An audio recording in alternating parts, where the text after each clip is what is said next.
क्या कलियुग में भगवान दर्शन देते हैं? यदि हाँ तो कैसे? शास्त्र में ईश्वर के सच्चे दर्शन का मार्ग बताते हैं।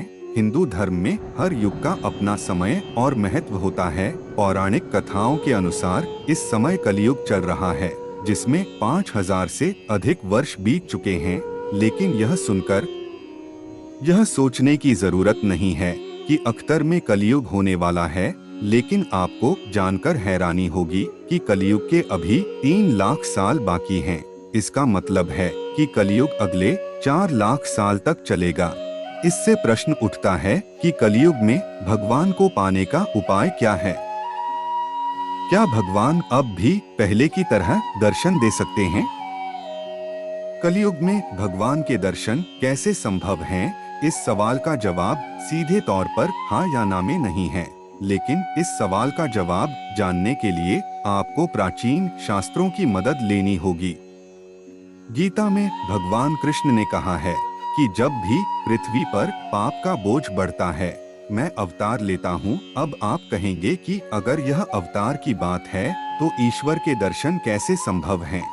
भक्तों को दर्शन देते भक्त वत्सल प्रभु। यदि आपने रामचरितमानस पढ़ा है तो आपने पढ़ा होगा कि कलियुग में केवल समाधि सुमिरी नार उतरहिन पारा, यानी कलियुग में केवल भगवान के नाम का स्मरण ही उन्हें याद करने के लिए पर्याप्त है। भगवान का नाम लेने से ही लोग भवसागर को पार करते हैं और मोक्ष प्राप्त करते हैं।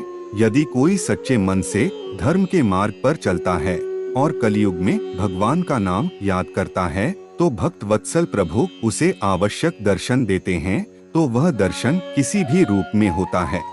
इस तरह चारों युगों में भगवान के दर्शन होते थे। चारों युगों के बारे में कहा जाता है कि सतयुग में मनुष्य ने पाप नहीं किया था, सभी सत्य के मार्ग पर चल रहे थे।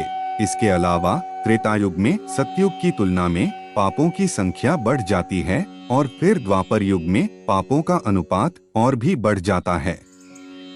जब कलियुग आता है तो पाप की घटनाएं इस कदर घटित होने लगती हैं कि अच्छे कर्म करने के लिए नाम मात्र के लोग ही रह जाते हैं। युगों का एक ऐसा चक्र है कि कलियुग में लोग भगवान का नाम लेने से ही मोक्ष प्राप्त करते हैं।